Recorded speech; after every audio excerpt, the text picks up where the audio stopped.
Prince Albert, husband, consort, and king in all but name. I think we're only beginning to uncover Albert's contribution to British society. He swept the young Victoria off her feet and shared his life with the Queen for 21 years.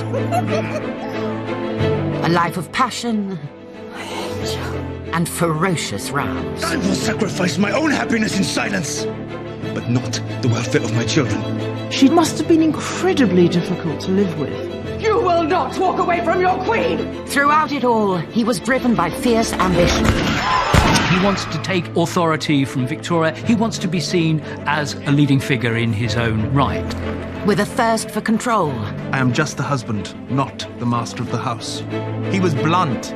He was in your face. He said what he thought. And a hunger for change. How is it that England has palaces and slums side by side? Eventually, Albert would take over. They are mostly your affairs that occupies my time.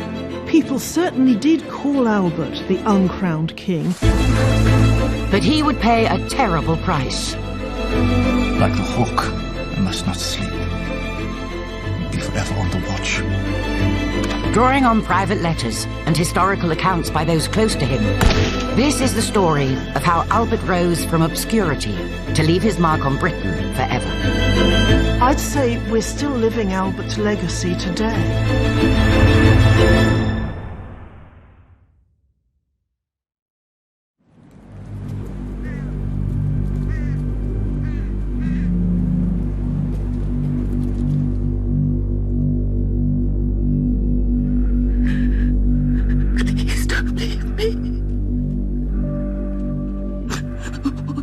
Without you.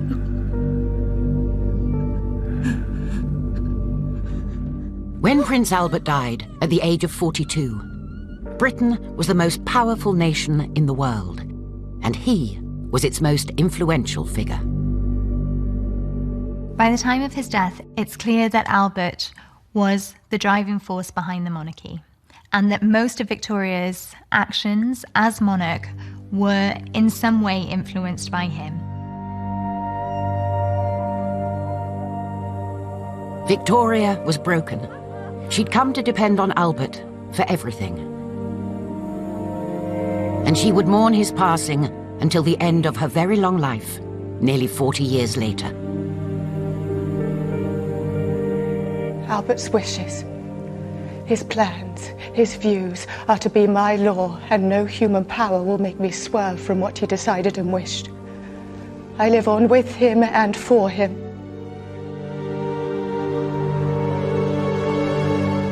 But who was this German prince who snared Britain's queen to become the most powerful man in the land? Often we're looking at the woman behind the man. So it's almost like a reversal, a revision of history when we look at the Victorian age to look at the Albert age.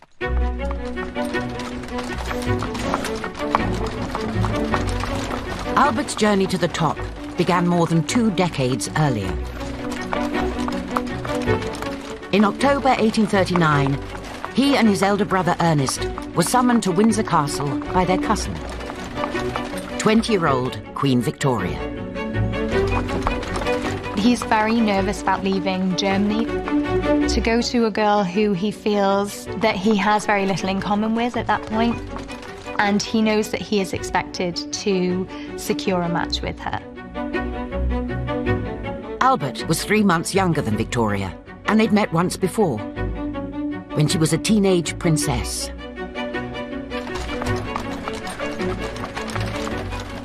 But now she was queen.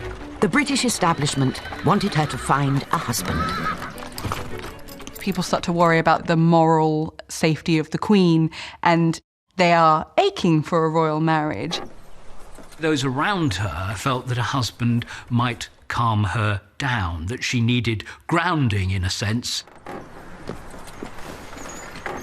Albert was one of several potential suitors. Your Majesty, so wonderful to see you again. The visit to England would be make or break for the young prince.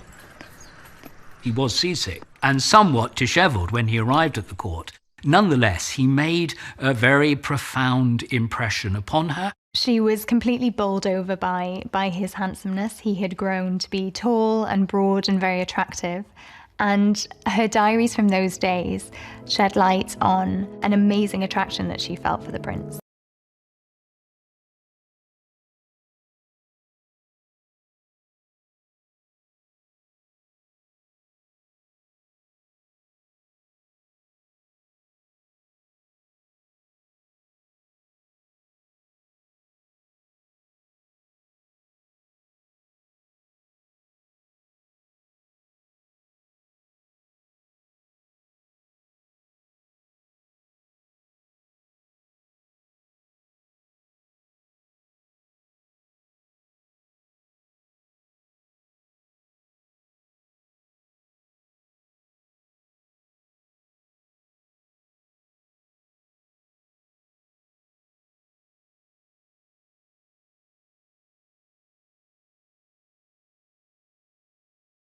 Bearing and style, something of a romantic hero as a young man, and she was a very romantic young woman, easily swept off her feet by a handsome young figure.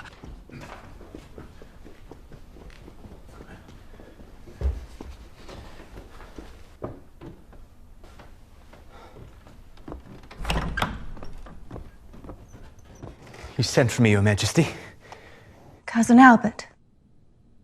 Listen, would you mind?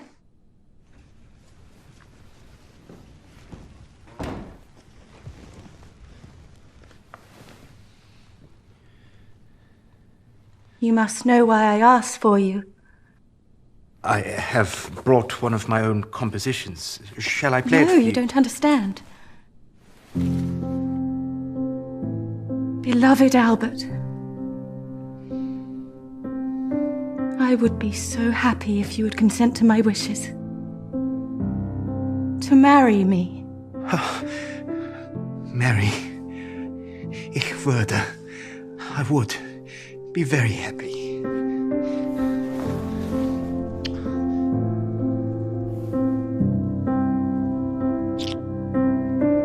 Just 5 days after he'd arrived at Windsor, Albert was engaged to Victoria. He finds himself responding very affectionately, very warmly. And I think even he is surprised by how quickly he feels comfortable to share these quite out of character outpourings of emotion with her. The couple soon set a date for their wedding.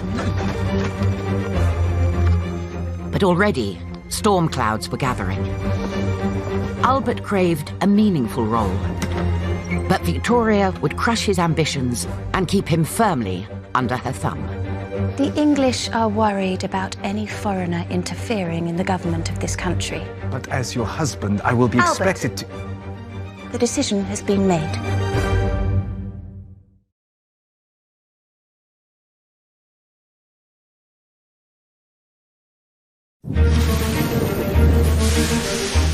Shortly after accepting Victoria's marriage proposal, Albert began exploring the country that he'd soon call home. On the 14th of November, 1839, he took his first journey on the newly opened Great Western Railway from Slough to London Paddington. He was coming to a society that was bigger, larger in every sense than the society in which he lived in. It was also far more advanced. The Great Western Railway was just one of many new lines connecting towns, cities and ports. They were powering an industrial revolution that would make Britain one of the world's richest countries, and London its richest city. London is a great commercial centre, it's a great port city, it's quite unlike any city he would have experienced before, and it's a kind of foretaste of the things that Albert becomes interested in. But for the moment, Albert's mind was on his impending marriage. I write to you on one of the happiest days of my life, to give you the most welcome news possible. Victoria is so good and kind.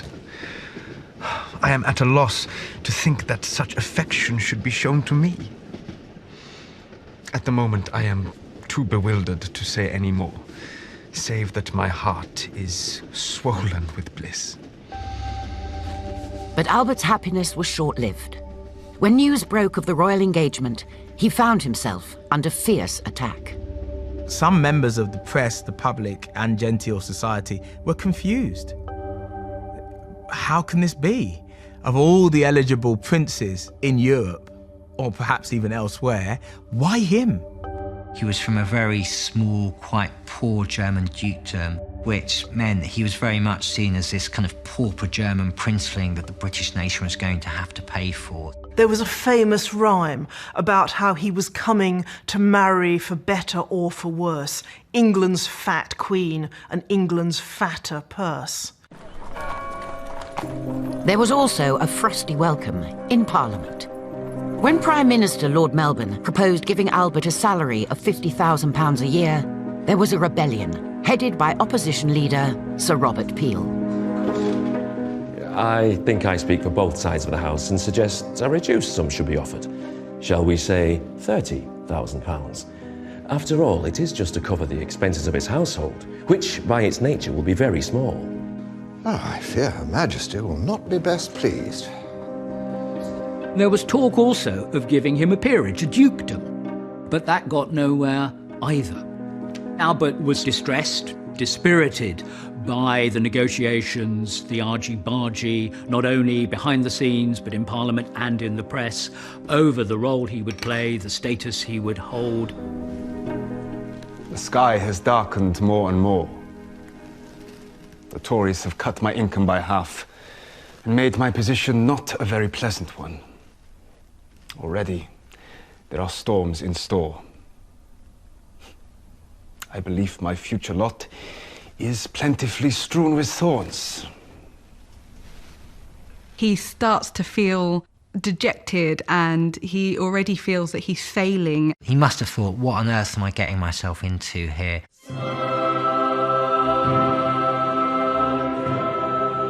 Despite Albert's growing concerns, the wedding went ahead. On the 10th of February, 1840, he and Victoria married at St. James's Palace. Victoria's choice of outfit set a fashion for brides that continues to this day. Queen Victoria was the first monarch to wear white for her wedding. There was not really a colour for weddings at this point, but she chooses a white dress made with lace from England, and it's beautiful, long-sleeved, simple. She has a brooch that Albert gave her that's close to her heart, and she puts orange blossoms in her hair, which is a symbol for fertility.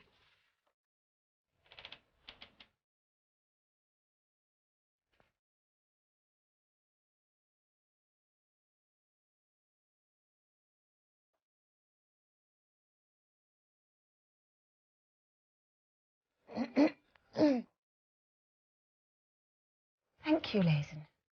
You may leave us. I will just be next door, Your Majesty. Your Highness.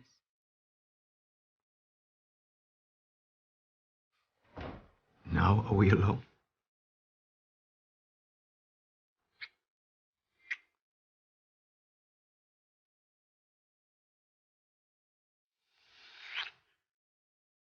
Meine Liebling.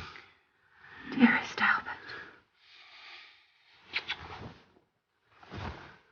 My angel.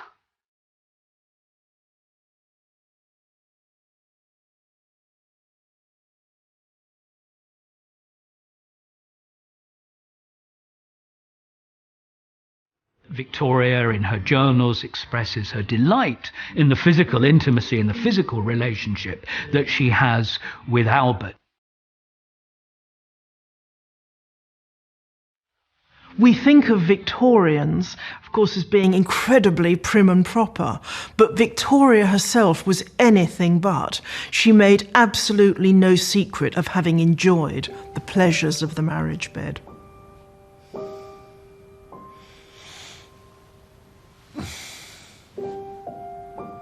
Good morning, Your Majesty. Good morning, sweet husband.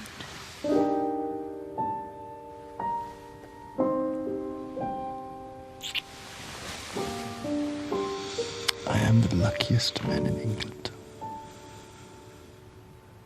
I am most looking forward to our honeymoon. Where shall we hide ourselves away? Something happens almost every day. I can't possibly leave London. 2 or 3 days will be long enough. I think we'll have breakfast in here today. Victoria was very keen to emphasize the fact that she was the monarch and he was the husband.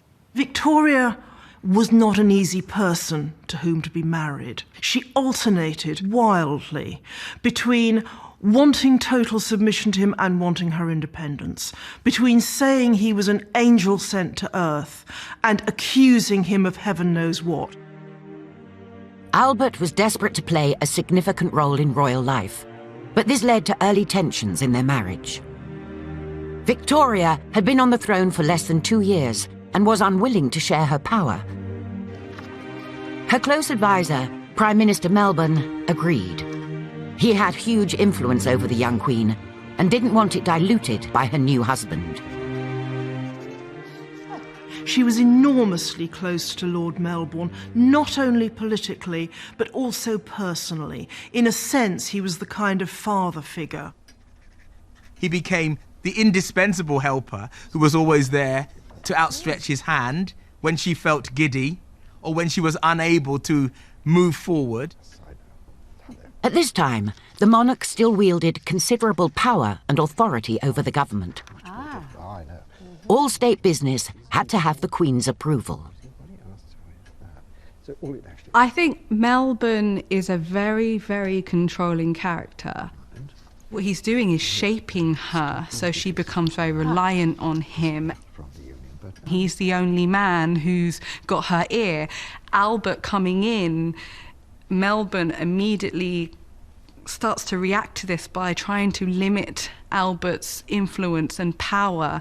And if he can make the Queen think the same way as him, then Albert won't undermine anything he says.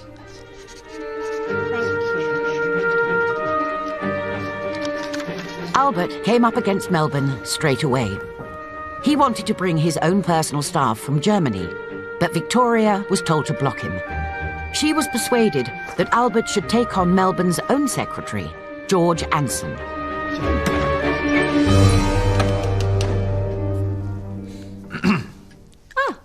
Albert, I'm not quite yet finished my suite. Victoria, may I speak with you? We are quite busy, my angel. Your Majesty, I think I have everything I need.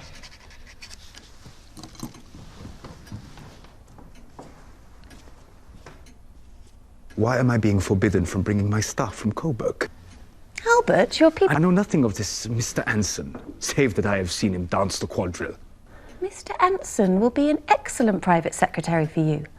He is modest, steady, a very well-informed young man.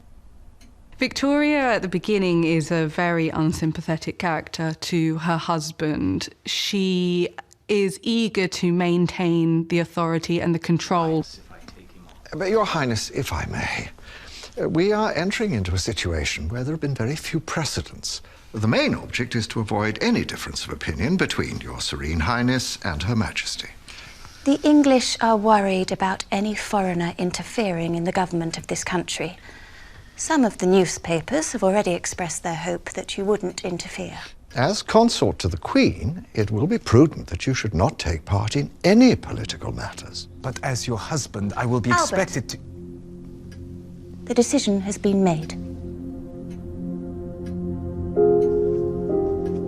Victoria's attitude to Albert in those early months was very mixed. On the one hand, she was raging that the English authorities wouldn't allow him, a title, wouldn't allow him a sufficient income.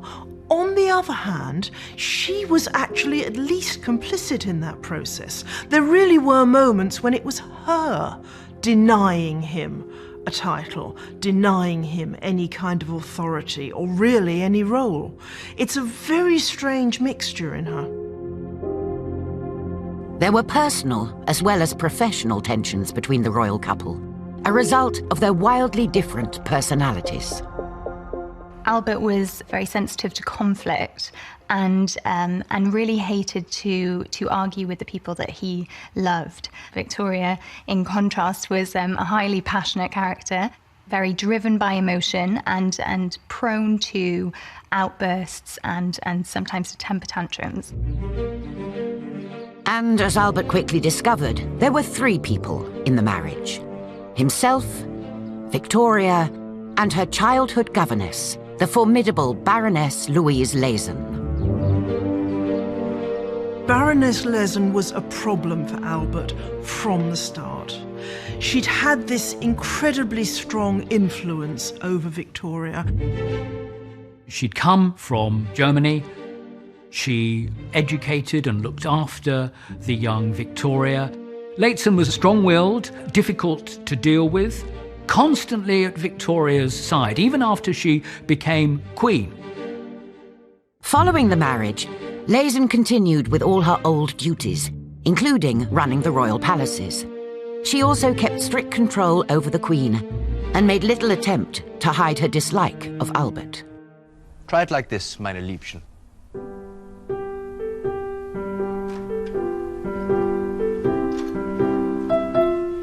Your Majesty, the Prime Minister has arrived.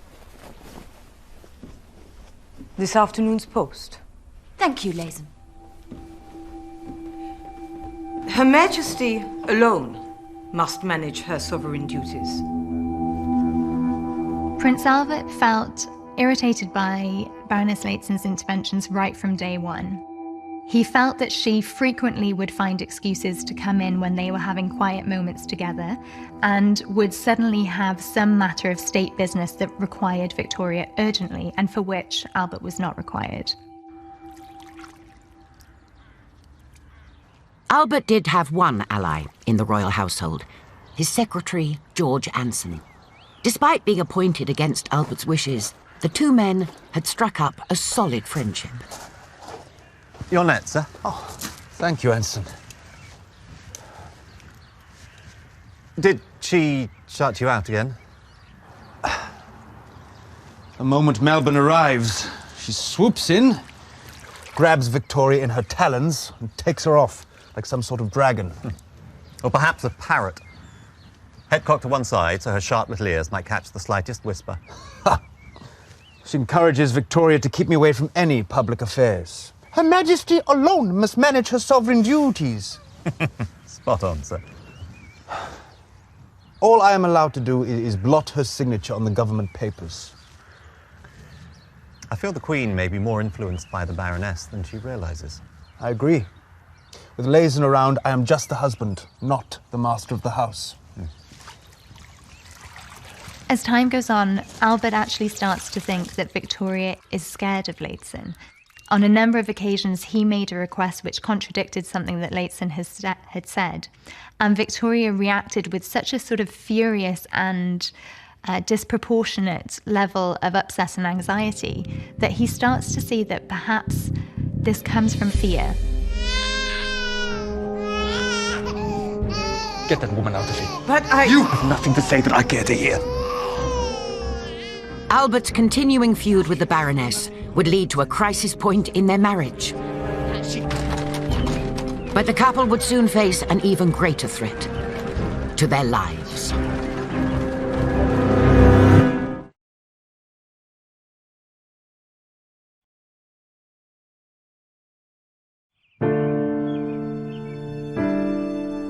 From the moment they were married, the contrast between Albert and his queen was clear for all to see. On the surface, no people could be too different than Albert and Victoria. He loved the country, sports, quiet, early nights, study. She was a party animal, basically. Loved town. He was far more interested in family than she was. In the spring of 1840, Victoria's worst nightmare came true.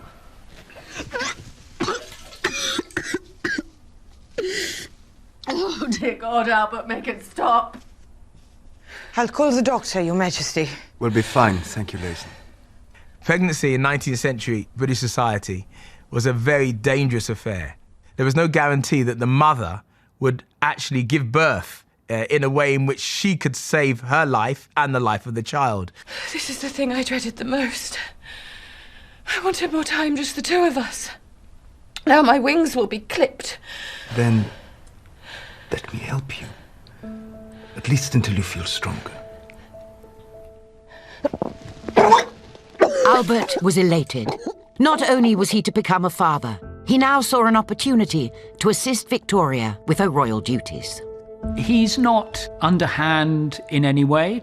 He's not the sort of Machiavellian figure who's out for power for its own sake. He's restless to do great acts and big deeds. I have come to be extremely pleased with Victoria during the past few months. She has given me a stream of interesting papers to read, and only twice had the sulks. Day by day, she puts more confidence in me. Albert starts to have a much more prominent role in terms of dealing with state affairs or just helping Victoria read through the massive dispatches that she's getting every day. It was during this time that Albert was invited to perform his first official public duty. In June 1840, the World Anti-Slavery Convention was due to take place in London. The organisers were keen to have a royal patron. One of the key great liberal causes of this age is anti-slavery, an end to forced labour. Britain's own history of slavery was checkered. For 200 years, it stood at the heart of a transatlantic trade, where millions of kidnapped Africans were bought and sold. But in 1807, slavery was finally abolished in Britain. And in 1834, it was banned across the empire. Globally, it continued, with slaves being shipped to the USA and South America. Many British businesses still benefited, which meant the campaign against it remained controversial. It was still slightly radical. Too radical, in fact, for Queen Victoria to be openly seen to be the face of the anti-slavery movement. Too radical, in fact, for her to openly write and state speeches in Parliament to endorse it. This is where Prince Albert steps in. I want to say here that the trade in human beings is not bad, not terrible. What is the word? The German is more powerful. Scheußlich. Atrocious? That's it. Atrocious. So then, I start from the beginning. I deeply regret that the benevolent... Albert accepted an invitation to make the opening speech for the anti-slavery conference. Anxious about his English, he sought Victoria's help. Persevering exertions of England to abolish that atrocious traffic in human beings... Much better. Chin up. Like this. ...have not as yet led to any satisfactory conclusion. Well done, my angel. He is knowledgeable about that subject, in some ways more knowledgeable than the Queen, and more interested, more excited than the Queen. On the 1st of June 1840, Albert delivered his anti-slavery message to a packed hall in London. I deeply regret that the benevolent and persevering exertions of England to abolish that atrocious traffic in human beings have not led, as yet, to any satisfactory conclusion.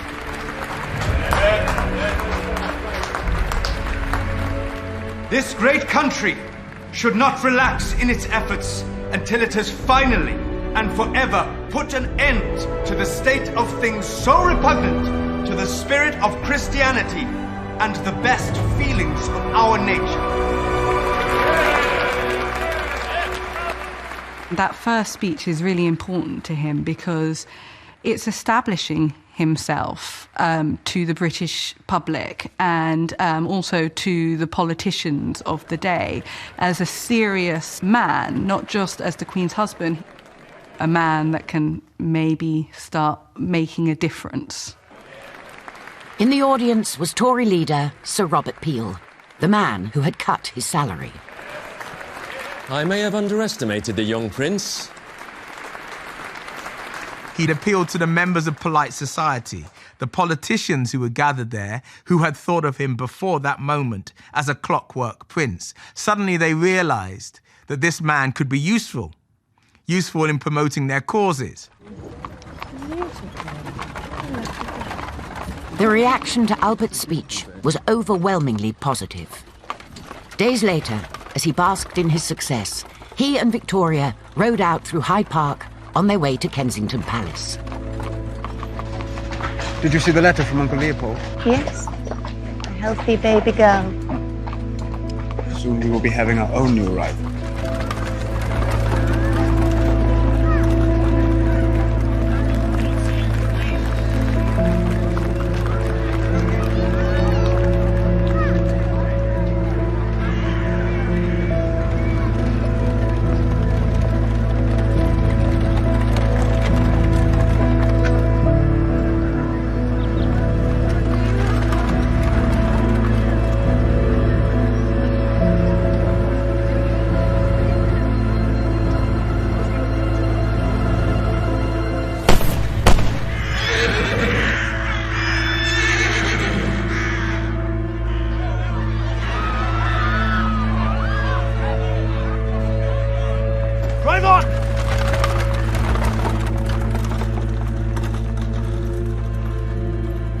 A man called Edward Oxford went out to assassinate Queen Victoria and Prince Albert. He claimed to be part of an organization called Young England. That was in fact a figment of his imagination. He was a fantasist. Even though he was initially convicted of treason, his mental capacities or faculties were questioned.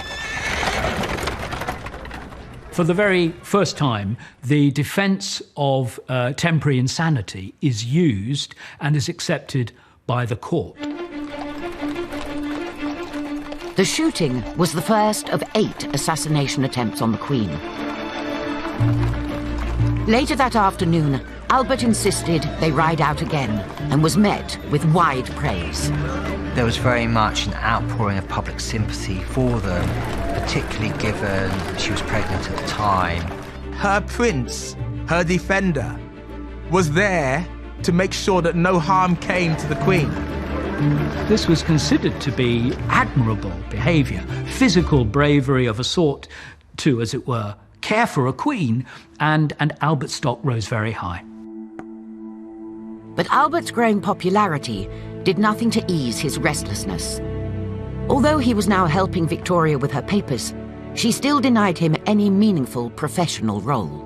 You could imagine a situation in which he sits back, he enjoys a pampered lifestyle, but that's not really his character, that's not what he's been educated for. I am bored with chess every evening. I would like to invite some literary or scientific individuals to dine with us. But Victoria has no fancy to encourage such people. She would not like any conversation in which she could not take her fair share. He became deeply frustrated with this idea of just being an ornament to the Queen. That was not the kind of man he was.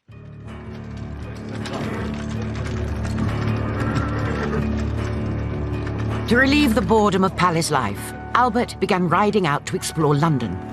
He liked to visit art galleries and bookshops. Let's go. But one night, he and his secretary, George Anson, lost their way. What he saw would affect him for the rest of his life. He stumbled into the slums of London.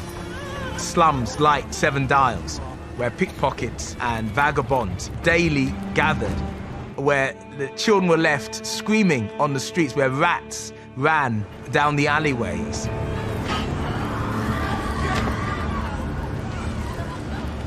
Your eyes open, Anson. He would have found scenes of extreme extreme deprivation and destitution. The 1840s are often called the Hungry 40s, precisely because there was so much poverty around.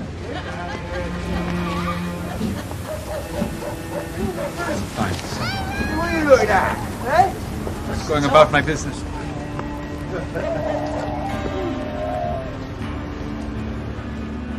Life expectancy at this time in Britain was a mere 40 years. And almost a fifth of all babies died before their first birthday. Poverty and overcrowding were rife, sanitation non-existent, and disease widespread. Children were forced to pay their way. Any that couldn't had to beg on the streets. Many starved to death. It was a shock to his German sensibilities. A shock because this was not the Britain that he was expecting to find, not the Britain that was the most powerful empire in the world. And to a certain extent, he felt confused. Why hasn't anybody prepared me for this? And why isn't anybody talking about it? Why does nobody in polite society mention the poor? Albert later wrote to his brother, How is it that England has palaces and slums side by side? My heart cannot fail to sympathize. The danger of poverty is the principal evil. Means must be found to make facilities for the poor. Although Albert was determined to help the plight of the poor, he still had no authority to act. But later that year, he finally gained a hand in running the country. As the birth of their first child approached, Victoria prepared to enter what polite society called confinement. Confinement is when a lady of this time period would be taken away from doing anything physical, any of her normal work. Albert now persuaded Victoria to appoint him as her stand-in when dealing with government business. From this point, Albert begins to attend cabinet meetings. He begins to be briefed on all sorts of matters of state. Letters to and from ministers were delivered daily to the palace in a red dispatch box. And Albert was now given his own key. Albert getting his own key for the dispatch boxes is quite a significant moment. He's able to look over the material that Victoria's received and actually play a much more direct and independent role in helping her. It means that he's part of the monarchy. He's no longer the outsider. He's no longer simply the consort. He's someone who's working with Victoria in a very active way. You see him when he writes the excitement that he's got this extra responsibility now and his eagerness to do well and to give it his all. I always commit my views to paper and then communicate them to Lord Melbourne. He seldom answers, but I often have the satisfaction of seeing him act entirely in accordance with what I have said.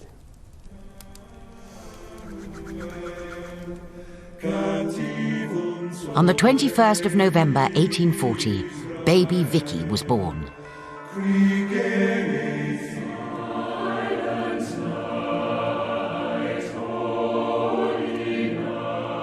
A month later, the royal family spent their first Christmas together at Windsor Castle. The most common myth about Prince Albert is that he introduced the Christmas tree to Britain, which actually was introduced by Queen Charlotte, who was the wife of George III. But it was Albert that changed the way the British celebrated Christmas. Christmas for a very long time was actually quite debauched, and it was about reveling and celebrating with friends and lovers and things like that, but not about the family.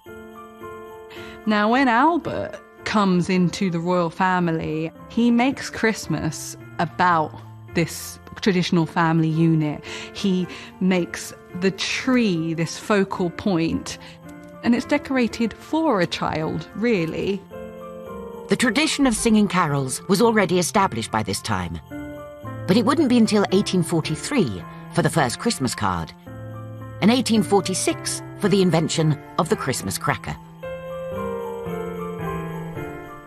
Unusual in a Victorian father, it was Albert who doted on the baby, lavishing far more attention on her than her mother. Albert, you're wearing her out. Pass the little frog to Miller and come and read to me. Sir, I'll just go and see how the gift tables are coming along. Thank you, Anson. We'll have them in here next to the tree. Put me down, you rogue!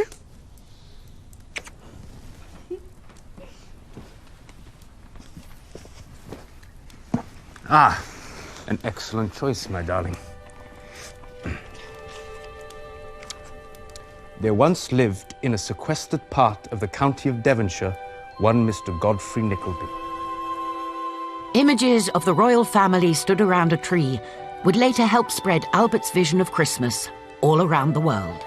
It was on a simple level that all families could enjoy and have. It wasn't them standing there in great ceremonial robes looking regal and distant.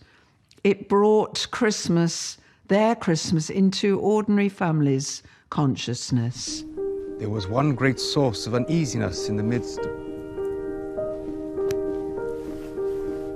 For Albert, Christmas 1840 was the happiest time since he came to England. He was father to a healthy baby, husband to a loving wife, and enjoyed getting involved with state business.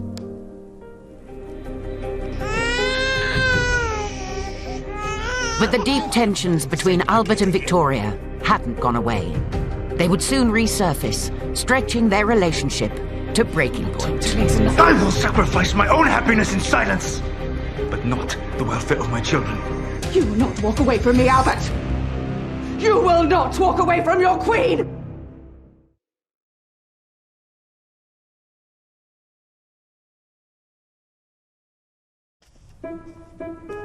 When Albert married Victoria, she resisted his demands for an official royal role. But when she became pregnant with their first child, she relented and let him take over some of her duties.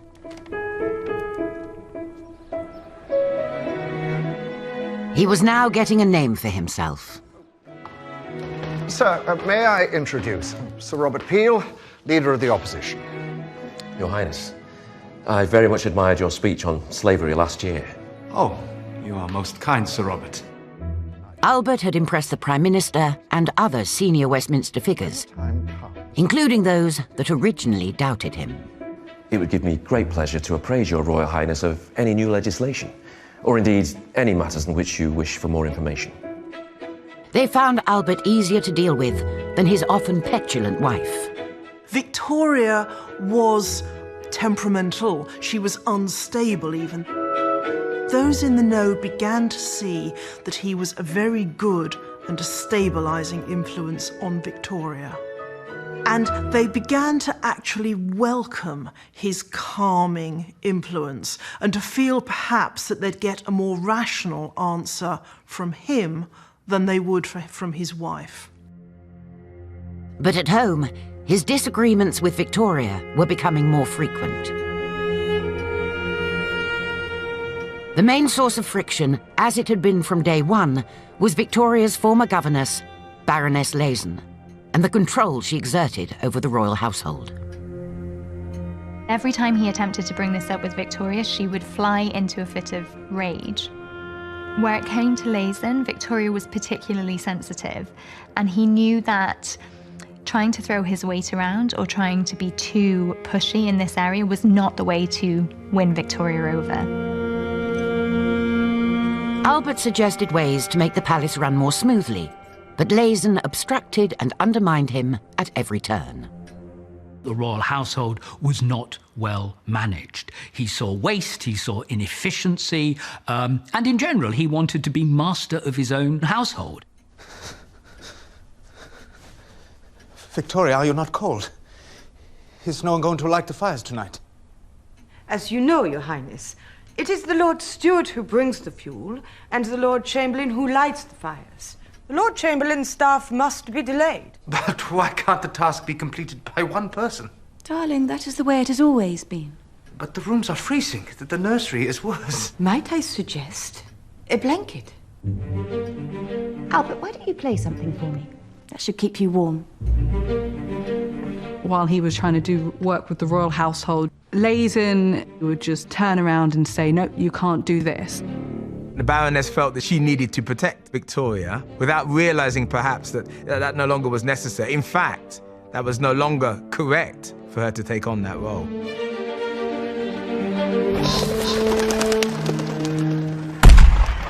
Good shot, sir. Struggling to know how to deal with Leysin, Albert turned to his secretary, George Anson, and his old German friend and advisor, Baron Christian Stockmar. Might I ask, did your fire get lit last night? Far too late. I was frozen to the bone. I can't bear her any longer. But anything I say about the Baroness, Victoria takes so much to heart. I have the impression Her Majesty may have more fear than love for her old governess. I suspect she may be happier without her. But how can we get rid of her? With the relationship between Victoria, Albert and Leysin, it eventually gets to the stage where Albert can no longer work around her. He needs the authority to do things as he wants to do. But Leysin was about to stick the knife in. By spring 1841, Victoria had recovered from giving birth. Although she allowed Albert to work alongside her, the Baroness wanted that to end. Lord Melbourne is here, Your Majesty. Thank you, Leysin. We shall be along shortly. Now that Your Majesty is out of confinement, would it not be right and correct for you to see the Prime Minister alone? Baroness, I do not think that would be necessary. Leysin does have a point, my dear. Maybe things should go back to the way that they were. I would hate for my ministers to think I'm relying on you. Allow me to take the dispatch box. And I suppose I should have the key back.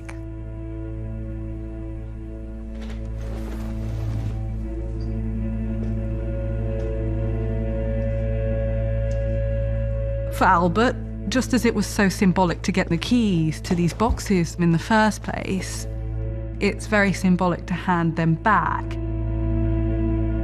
Albert was determined not to be sidelined. But to win back his position of influence over his wife, he needed help from the man she trusted the most.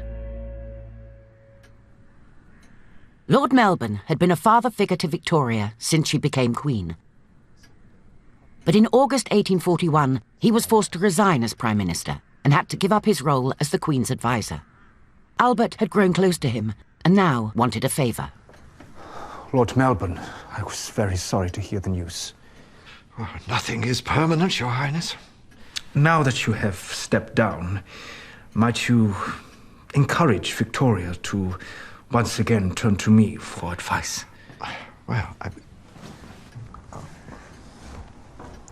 Lord Melbourne, I cannot believe it. You've been such a devoted friend all these years. You're too kind, Your Majesty. These events, while disagreeable, are unavoidable. But it is a great consolation to me that I leave you in safe hands. Your Majesty can do no better than to rely on His Royal Highness with complete confidence. Thank you, Lord Melbourne. What if I... Put your trust in Albert. Let him help you. Victoria had been so close to Lord Melbourne that she couldn't bear to say goodbye to him. And he gives her that nudge, that okay, it's okay for you to give Albert more responsibility. It doesn't look bad for you. If anything, it's in the interest of the country and you have my support.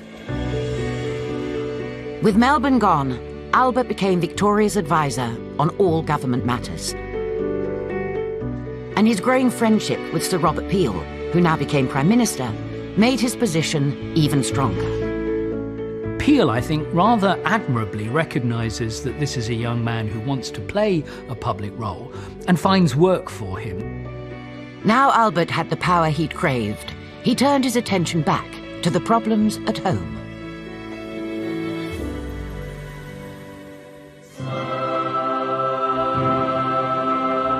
In November 1841, Victoria gave birth to their second child, a son they named Bertie.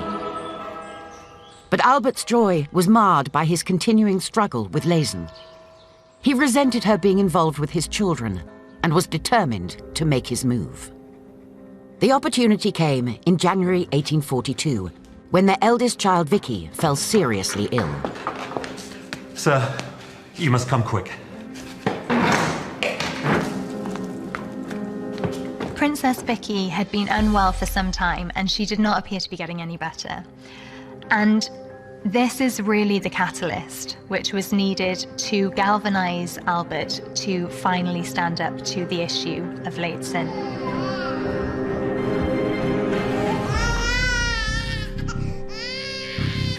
Get Victoria, now.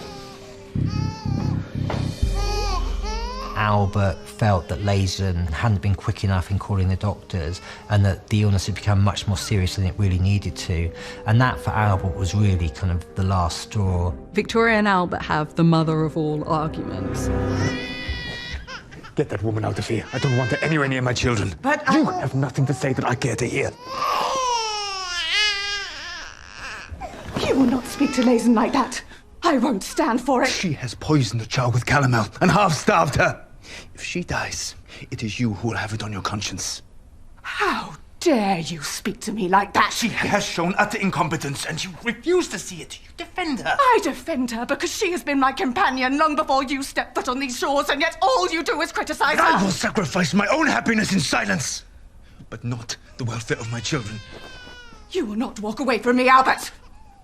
You will not walk away from your queen! We shall never be happy as long as that woman is running the house. She has to go. Oh! Oh! Victoria was almost hysterical in her upset. Albert retreated, and the two did not speak for the whole of the next day. Instead, letters were exchanged back and forth in which both of them pleaded their case, and at first neither were prepared to budge.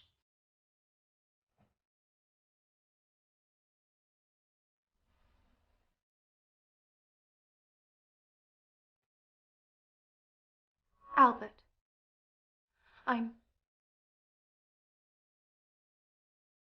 I'm sorry.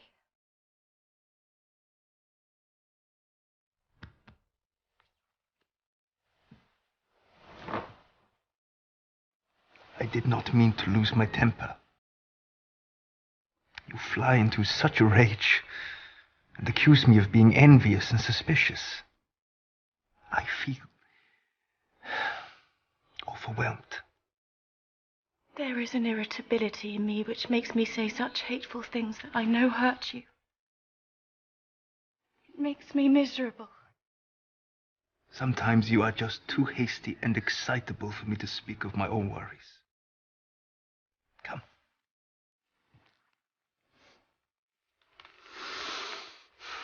For the sake of our family, we must live only for one another.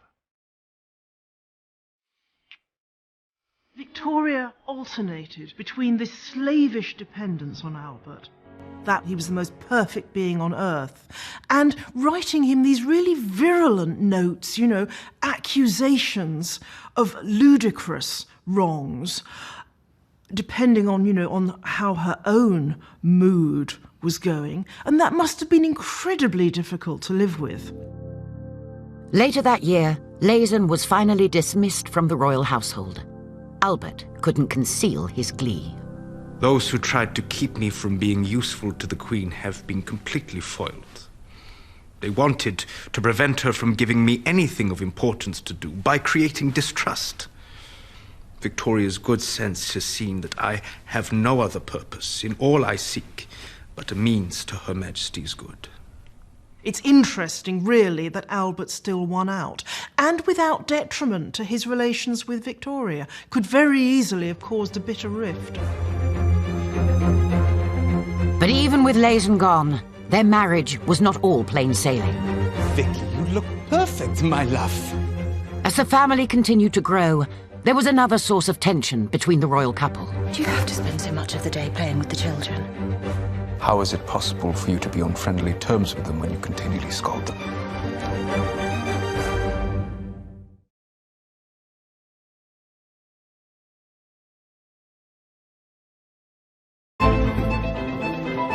By 1842, Albert had assumed full control of the royal palaces. He completely overhauled the way they were run, saving thousands of pounds in the process. But his ambitions went way beyond the royal household. He suddenly was in a position to take on those roles, those functions, which had been restricted to him. He took a hand in everything and anything that came his way as this constant, insatiable hunger to be useful, to be busy, to be doing things. The Victorian age, as we know it, was firmly underway. There were huge advances in transport, science, industry, public works, and Albert supported the lot. Albert, oddly enough, like Prince Philip after him, was particularly interested in science and technology, and he saw that as a way that he really could make a contribution. He became interested in industrial change. He became interested in scientific revolution. In March 1842, Albert became the first member of British royalty to have his photo taken.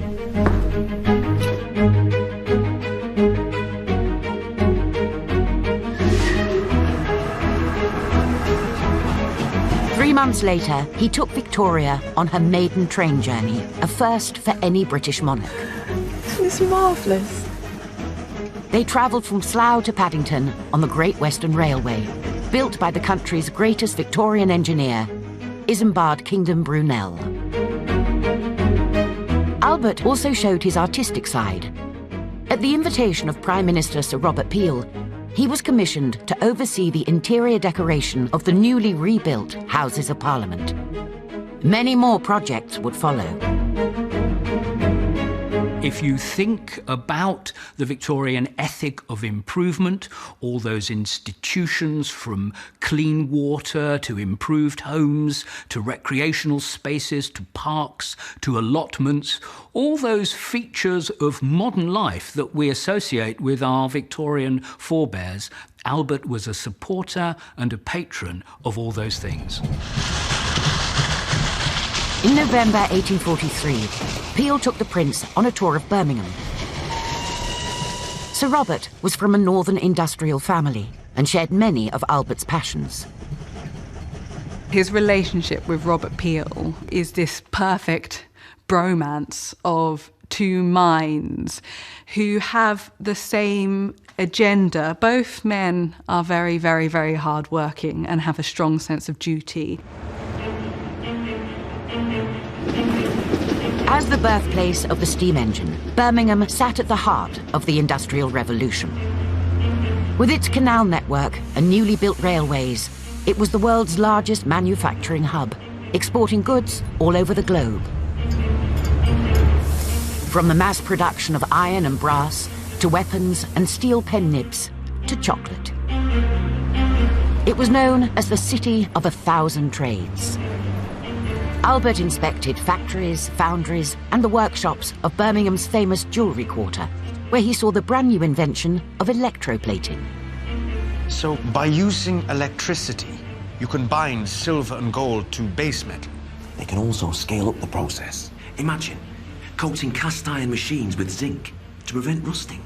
What an innovation. Well done, sir. He likes watching how things are done and how things are made, and being in a city of industry is right up his street because he loves seeing the cogs in the machine that is Britain. Albert also saw the flip side of industrial progress. The land is covered in coal dust. The people are covered in coal dust. It was a city that was crowded, people living on top of each other. They were the class that ensured Britain's industrial output. And without them, there would not have been an industrial age for Britain. Why do you still have people living in squalor at the expense of this greatness? The sight of the workers and their families brought back memories of his earlier encounter of the London slums. But it was his visit to Birmingham that convinced Albert of the need for change. These people, they have the most toil, yet least enjoyments of this world. They live in such terrible conditions. We must encourage those with wealth and education to help the poor. A British politician is more likely to have seen that as, yeah, that's the nature of Britain. Whereas Albert is more likely to see, in fact, no, this can be changed. This is something that isn't right. Albert becomes a champion for the working classes. He becomes very, very vocal in what he sees as a need for an improvement upon their conditions. But in the coming years, his time would also be taken up by his duties as husband and father. With a growing family, Albert was keen to have a family home. In 1845, using their own money, he and Victoria bought Osborne House on the Isle of Wight. Albert spent several years renovating the property and laying out the gardens to his own grand designs. Both Albert and Victoria adored Osborne. It was almost like a sort of a little continental holiday for them, without ever leaving the British Isles. With 4 young children and a 5th on the way, by 1846, Victoria was exhausted, becoming less interested in her duties as monarch.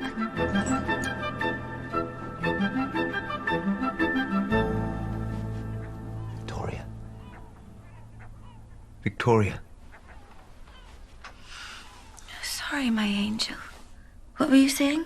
I just need your signature, my sweet. It's another set of railway acts. Albert, what would I do without you?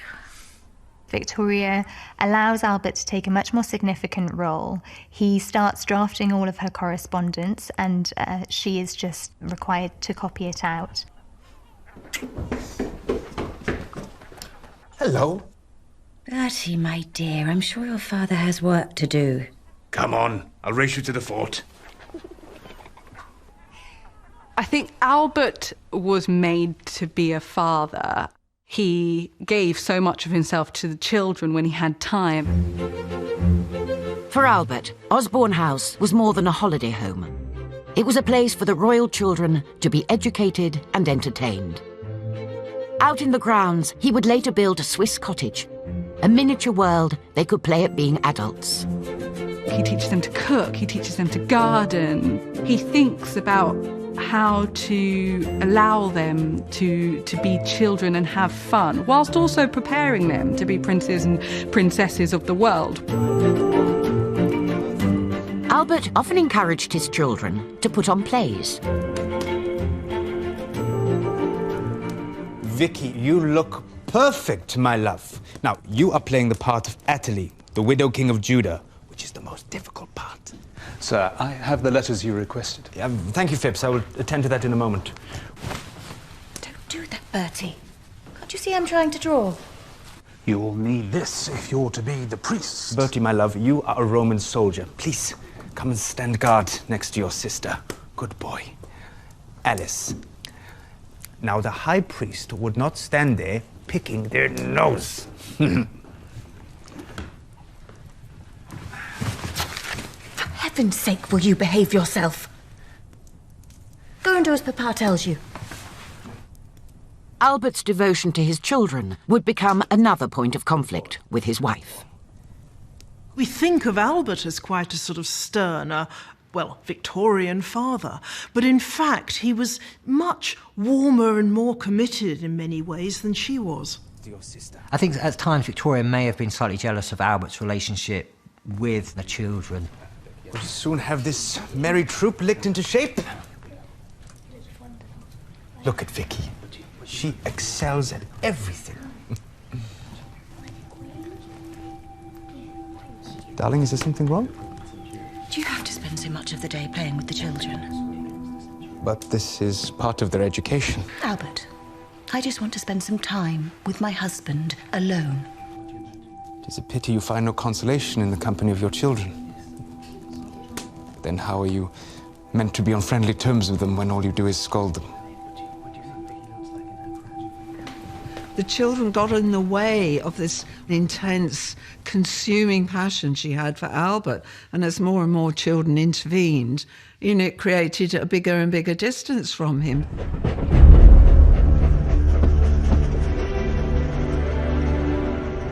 Albert's growing workload was also eating into his time with Victoria. During the late 1840s, he toured the nation. He laid numerous foundation stones, inspected docks and factories, and witnessed new scientific innovations. In 1847, he was even elected Chancellor of Cambridge University. Albert also worked with many charities, putting into action his plans to improve workers' lives. Poverty, malnutrition, poor housing. This is the peril of Britain's rapid and dramatic industrial advance.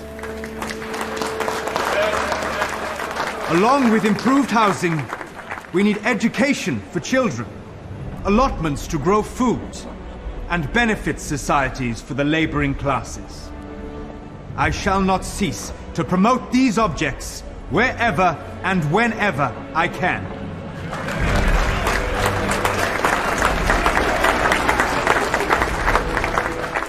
Albert took on ventures and projects that when he initially was involved in them was slightly, if we can say, left field, slightly radical, slightly dangerous, slightly difficult. And what he did was he mainstreamed them. He made them generally popular. It made it so that other members of polite society could support it. On his tours across Britain, Albert had seen so many technological advances. From the first electric telegraph, to the penny farthing, to the launch of the world's most advanced ship, the SS Great Britain. Now, he wanted to bring British industry to a wider audience. In June 1849, Albert met with his friend Sir Robert Peel and ex-civil servant Henry Cole, two men who shared his passion for British industry and invention. Your Highness, if it helps, I brought some illustrations from the Paris Fair. Yes, this is the sort of thing. What do you have in mind, Mr. Cole? Could we perhaps have an exhibition of British ingenuity? Not just machines from the factories and fields, but inventions and scientific breakthroughs. I think we should embrace foreign machines. Its scope should be global. The first international exhibition. It would show how countries working together can advance the human race. But it does need to be a showcase of science and art. Gentlemen, we will make this the greatest exhibition the world has ever seen. Cole and Albert worked very well together. They shared a common vision of making a grand statement, of doing something on a grand scale. On the 21st of March, 1850, Albert announced the plans for the so-called Great Exhibition at the Mansion House in London. It promised to be one of the most ambitious events ever staged. There was widespread enthusiasm, but also fierce opposition. There were a litany of complaints. Why should we do this? Why should we spend public money on a great cultural project? Surely this exhibition would become the source for anarchists, terrorists, people not be coming there to assassinate noblemen and dignitaries. All this cost, for what benefit, what purpose? Even the leaders of science and industry really didn't quite see the point at first. Undeterred, Albert pressed ahead, immersing himself in every aspect of the vast project. But in the midst of it all, there was a double tragedy. The death of his secretary, George Anson, and his close friend, Sir Robert Peel.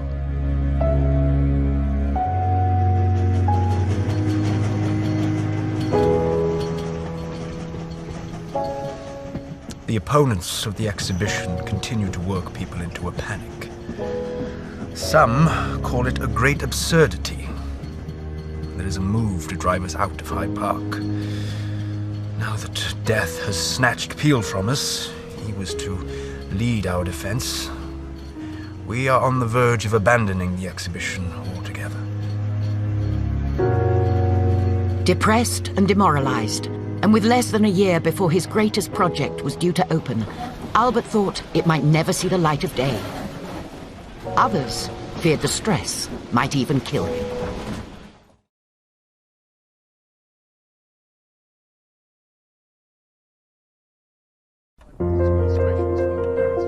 Following the announcement of his great exhibition, Albert was overwhelmed by a barrage of criticism.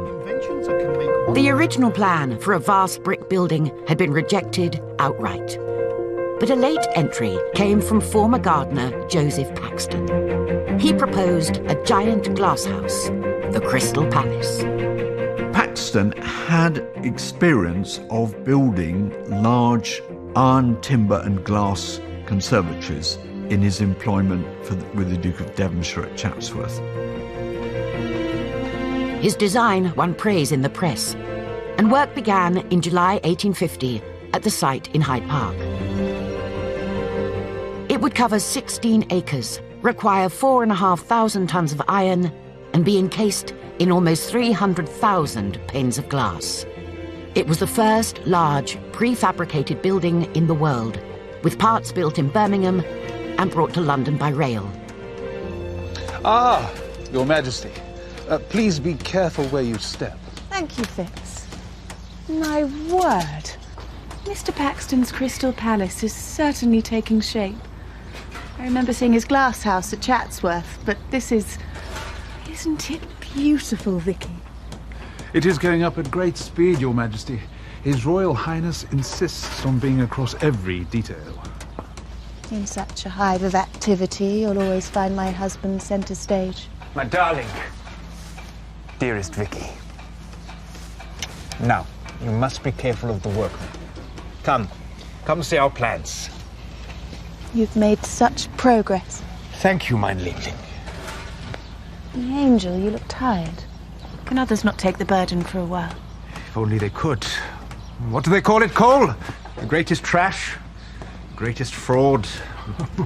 Well, I hear that some mathematicians have calculated that the Crystal Palace will blow down in the first strong gale. Some religious scholars call it the second Tower of Babel, and that it will draw the vengeance of an offended god. Oh, Your Highness, I can give no guarantees against such perils. Mr. Cole. Albert, my dear, you will prevail.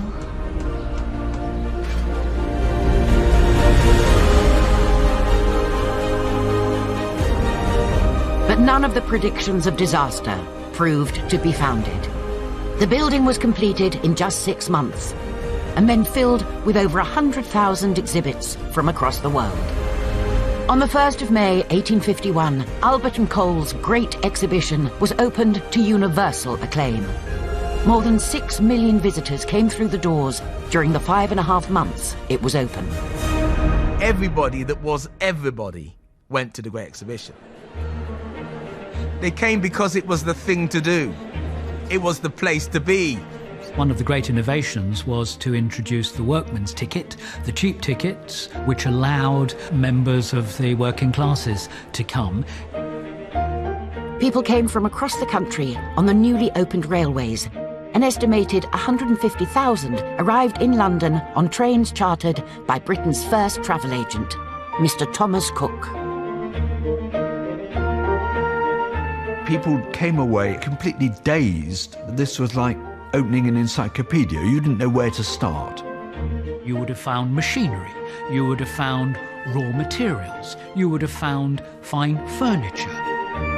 You would see agricultural machinery in particular, steam engines of every kind. During the summer of 1851, Victoria visited the exhibition 30 times. One of the most popular displays was the Koh-i-Noor diamond, surrendered to the Queen in 1849 by the Maharaja of Lahore. What do you think? It does not sparkle as much as I'd hoped. Maybe I will get it recut. I think it is magnificent.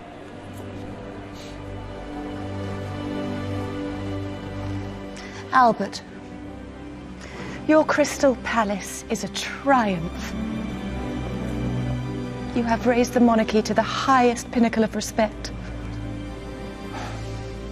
Thank you. Queen Victoria was utterly and completely relieved that dear Albert had brought off this astounding success. She soaked up all this admiration and people just looking around in amazement at what had been achieved. And she felt it really was Albert's defining moment. Even before it closed its doors in October that year, the exhibition had made a huge profit. Albert knew how he wanted to spend it. The concept of using the profits of the exhibition to then provide a kind of permanent legacy is one that very much appeals to him. The building of museums for popular education. While the Crystal Palace itself was later moved and rebuilt in Sydenham, South London, Albert and Cole planned to buy a plot of land just across from Hyde Park to build a new village of museums. These new museums, as well as machines, we could also show antiquities and sculpture. Yes, and these institutes should have libraries and rooms to share ideas. And they will be open to all people, not just the educated classes.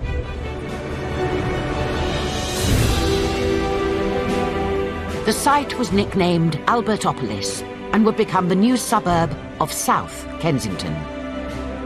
Cole was later made director of the South Kensington Museum, subsequently renamed the V&A. Over the next 4 decades, the site would become home to the Royal Albert Hall, the Natural History Museum, the Royal College of Music, and the Imperial Institute, later known as Imperial College.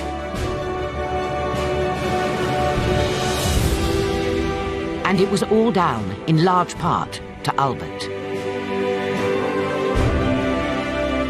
Albert became known as a man who did everything. They recognised that what he was doing was for them. And you see this wonderful shift at this time where people start to become reliant on him and what he's doing for the nation. Albert's new status led to extra roles and responsibilities, yet he still volunteered for more. In 1854, when Britain went to war against Russia in the Crimea, he couldn't resist getting involved. Prince Albert began to talk to the generals about raising entire new regiments and sponsoring those regiments. Albert helped raise money for the Army's first permanent training camp, which was then built in Aldershot. He proposed setting up volunteer army reservists, which later became Britain's territorial army. He met with Florence Nightingale and helped her improve the army hospitals. And he even came up with the idea and design of the Victoria Cross. Being Albert, he says that it should be awarded to all ranks, not just officers, but to non-commissioned officers and to ordinary soldiers as well. Albert relished the extra work, but it came at an increasing cost to his health. Albert was always succumbing to colds and chills and stomach upsets that gathered pace and intensity as he grew older and as he took on more and more responsibility. Still only in his mid-30s, Albert now felt the weight of the nation lay on his shoulders. The mounting pressures were taking an emotional toll, and he sought an escape.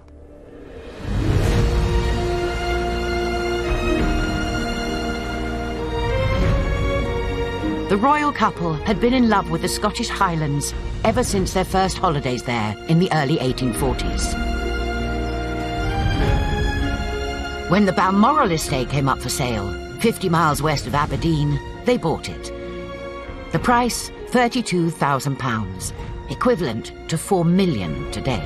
He loved the sense, I think, of retreating into this world where no one could get at them as easily, and where they were just private individuals on their own private property. Come on, John. Is it only one you can carry? The royal couple started spending every summer at their new retreat. Unable to just enjoy the mountain air, Albert totally rebuilt the castle and servants' quarters.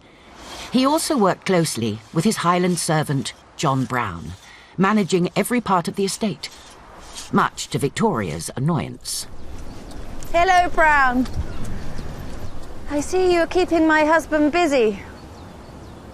When will you be finished? Not too much longer, my darling. A few more logs should do it. Would you hurry back, won't you? Back to the house. Albert was beginning to feel oppressed by Victoria's constant emotional neediness. This knee-jerk compulsion of hers that she always had to be with Albert. She's so one note, full on. Me, love me, be with me, I need you, I need you. He wanted to pull back from that. Victoria's resentment grew as Albert still found time for their children. She didn't enjoy them in the same way I think Albert did. And it's quite heartbreaking when you can kind of see a rivalry she has with her eldest daughter, Vicky, because Vicky is the apple of her father's eye. Excellent, Vicky. Now, why don't we swap French vocabulary for history? Yes, take a look at this. Now, there was a huge amount of controversy about the accession. Why didn't you tell me you were back? I've been waiting an age. I'm sorry, my dear. It was time for Vicky's lesson. And then today's dispatch box arrived. Why don't you have a read and we will continue in tomorrow's lesson? As Vicky grew older, it became clear that she and Albert had a very strong bond. She was by far the favourite of all of his children, and very much like him. Victoria felt increasingly squeezed out by this relationship. You spend every spare moment of the day out with John or teaching Vicky. And now your head is in state business. There's never any time for us. But I have so much to get through. It cannot take so long. When did you last play for me? Or read to me? There are always pressing matters that require my attention. Would you have me neglect them? You are so wrapped up in your own affairs, you can't spare a moment to help keep my spirits up. Dear child, they are mostly your affairs that occupies my time.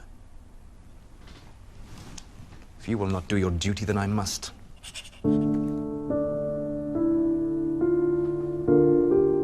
Albert had developed a pathological obsession with work. Now effectively a full-time stand-in for the Queen, there were also countless meetings, charitable commitments, and the running of the royal household. There was little time left for Victoria. The time for Albert was fast running out.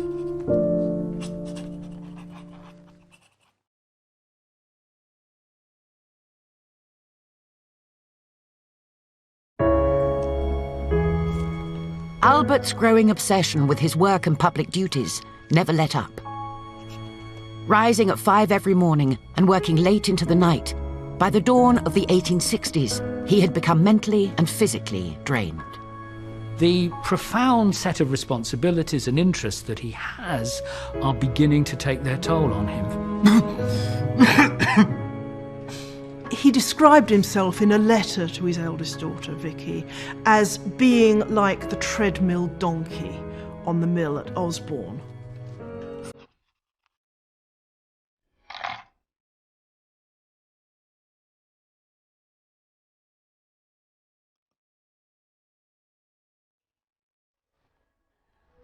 Thank you, Phipps. I hear that Mr. Cole wants to expand the South Kensington site. It's a new museum of natural history. It's for Richard Owen to house his collection of fossils and animals and, Dinosaurs? That's it. I'm sure Mr. Darwin might have some exhibits to add to the display, so long as he and Owen are back on speaking terms. Can I get you something, sir? I'm all right. It'll pass.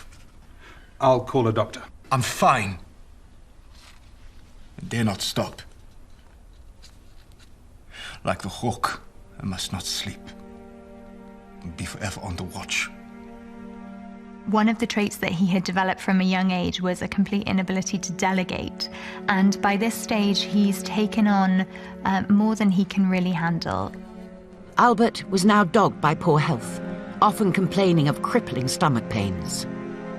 If you take a close look at Albert's letters, diaries, and the Queen's account of him over many years, you get a very, very clear sense of a pattern of ill health becoming more and more chronic.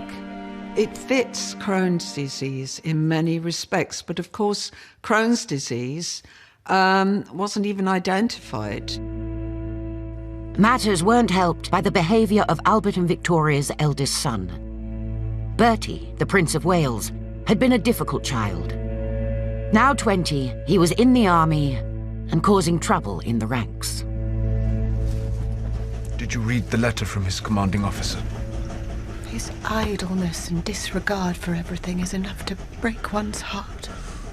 He seems to take no interest in anything except clothes and the latest boot fashions. Despite my lessons, I fear his intellect pales in comparison to his sister. Why doesn't he listen to you? In November 1861, the royal couple received news from Bertie's training camp in Ireland. He'd been found in bed with an actress named Nellie Clifton. The revelations completely devastated his father. Everything that he had hoped to stamp out of his children seemed to be manifesting itself in his son and heir. If there was one thing he was utterly obsessed with, it was preserving the moral uprightness of the royal family. There should be no taint of scandal. Bertie returned to Cambridge University to continue his studies.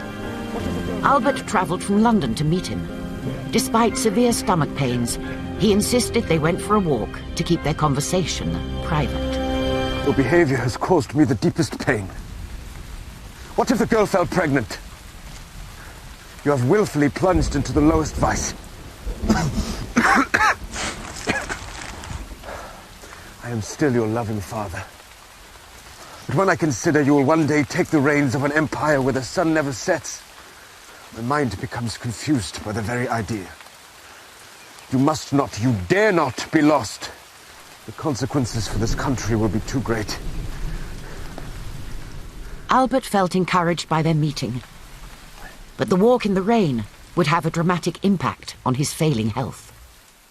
Albert had this great worry, this burden on him of his son's behaviour, and then this trip to Cambridge when he was so ill, further weakening him. Returning to Windsor Castle, Albert was immediately confined to bed. Soon after, he developed a raging fever. Poor Bertie got, in a sense, the blame. But that really is a bit unfair, because Albert had actually been ill, been complaining of ill health, and been noted as looking much older than his age. Doctors assured Victoria that Albert would recover, but they were wrong. His condition worsened.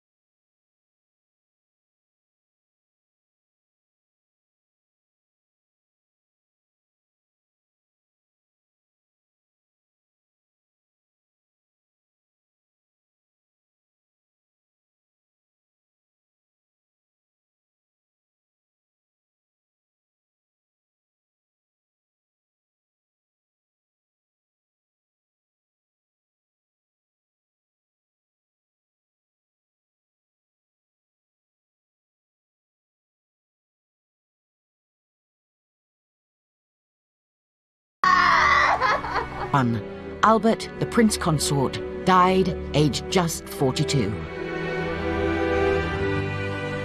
The official cause of death was typhoid fever. But doctors have since speculated it could have been renal failure, abdominal cancer, or complications from Crohn's disease. When he died, there was this huge outpouring of public grief. They didn't realise what they had until Albert was gone, in terms of the roles that he fulfilled and how much support he'd given to Victoria.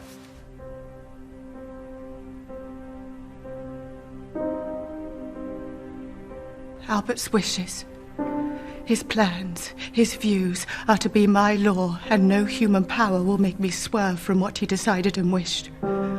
I live on with him and for him. Victoria was utterly distraught, utterly at a loss. I prayed we would die together. Why do I survive? How will I be able to go on? To live? To move? To help myself in difficult situations? Pleasure and joy, all is gone forever. She wrote that my life as a happy one is ended, and that she had no idea what to do, even who she was, how to comport herself without Albert at her side. He was the light in our home, the best father who ever lived, and a blessing to the country.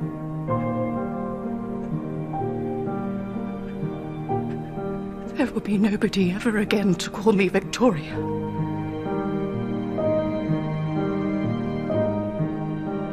Victoria would mourn her husband's death for the rest of her long life.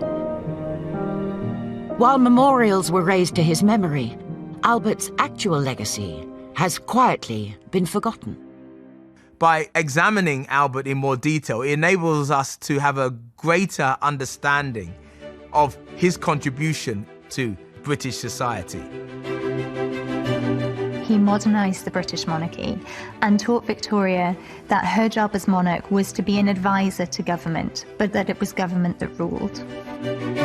Without him, the monarchy may not even exist. Certainly not as they do now.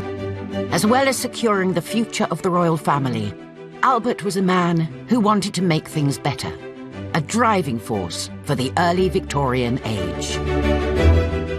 He was an intellectual figure, a man of energy, a man of ambition. Albert wanted British science and technology to be recognised throughout the world. He wanted people to be able to access it, to find out about the miraculous things that had gone on.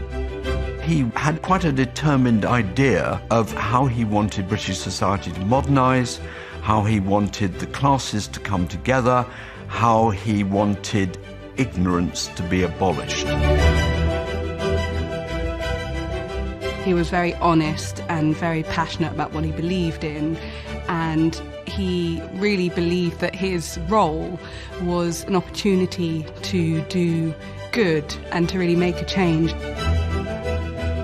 I console myself with the conclusion that from my heart I mean well towards all men, have never done them aught but good, and take my stand on truth and reason. To leave his mark on Britain forever. I'd say we're still living Albert's legacy today.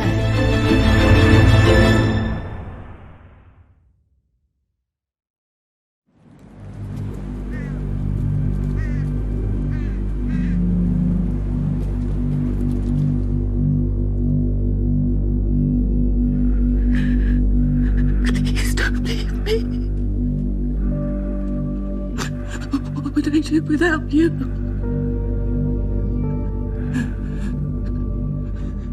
When Prince Albert died at the age of 42, Britain was the most powerful nation in the world, and he was its most influential figure. By the time of his death, it's clear that Albert was the driving force behind the monarchy.